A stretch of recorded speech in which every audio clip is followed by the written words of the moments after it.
J'ai dit, et ma femme, Astrid, m'a dit, quelle décision tu vas prendre? Mais c'est avec ton salaire qu'on vit, que tu nourris papa, maman, ma famille vit de ton salaire. Mais comment allons-nous tenir? Nous n'avons pas d'église, nous n'avons pas une organisation qui nous soutient. On va faire comment? Et c'est ça qui m'a amené à trouver une chambre chez les moines. Et je suis resté dans cette chambre 51 jours, 51 nuits sans miette de pain. C'est au 43e jour, 43e jour, qu'une main m'a tenu à ma poitrine. Je me suis retrouvé dans le ciel.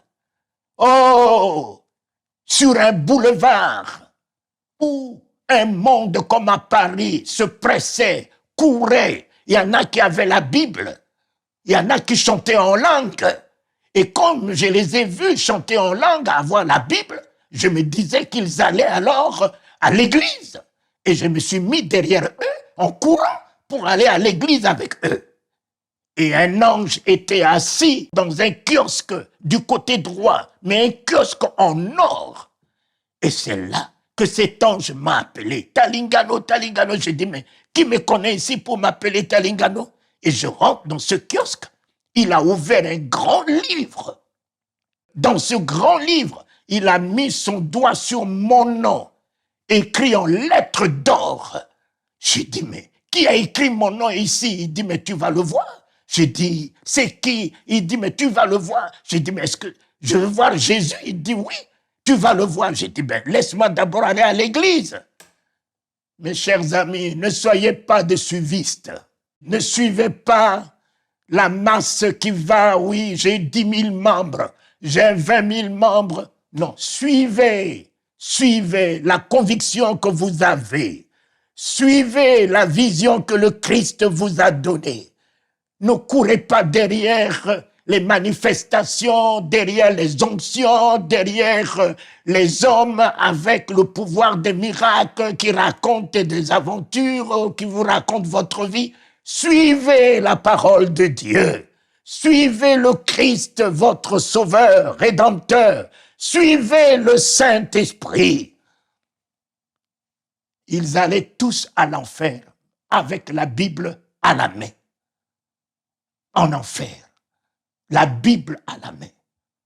J'ai vu beaucoup de chefs d'État que je ne pourrais pas nommer ici, mais tous m'ont montré une Bible tirée de l'original. Cela n'empêchait pas ces grands hommes d'État de se baigner dans le sang des innocents, de consulter les voyants, de consulter les féticheurs, et pourtant ils avaient la Bible tirée même de l'original, de toutes les traditions. La Bible, le diable l'utilise. Les versets, les chapitres, le diable connaît mieux que vous les docteurs en théologie. Mais le diable tremble devant la parole. Le jour où vous aurez la parole de Dieu, c'est la stabilité. Le jour où vous aurez la parole de Dieu, c'est la foi. Le jour où vous aurez la parole de Dieu, vous ne vous permettrez plus de parler du mal de quelqu'un. La Bible est pour la tête. La Bible est pour la tête. Les versets, les chapitres, vous les localisez, vous les logez où? Dans la tête. Mais la parole de Dieu n'est pas pour la tête. La parole de Dieu est pour le cœur. Je me tiens à la porte de ton cœur. Je frappe. Si tu entends ma voix et que tu ouvres, je rentre. La parole de Dieu n'est pas pour la tête, c'est pour le cœur. Laissez la parole de Dieu rentrer dans votre cœur. Vous n'auriez plus de place pour la haine. Vous n'aurez plus de place pour la calomnie. Vous n'aurez plus de place pour les critiques. La parole de Dieu, c'est l'amour, c'est la grâce, c'est la miséricorde, c'est la compassion, c'est la bonté. Et Dieu m'a permis.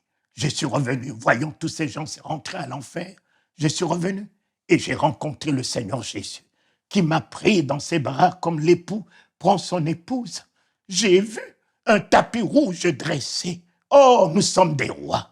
J'aime beaucoup chanter, il est le roi des rois. Ces rois ne sont pas Biden, Macron, ces rois, c'est vous. C'est vous qui êtes ces rois, parce qu'il vous a donné le royaume.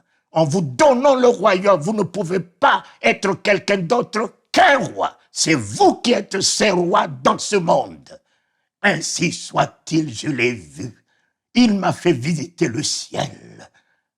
Quelle beauté, quelle magnificence, ce qu'il a préparé pour vous.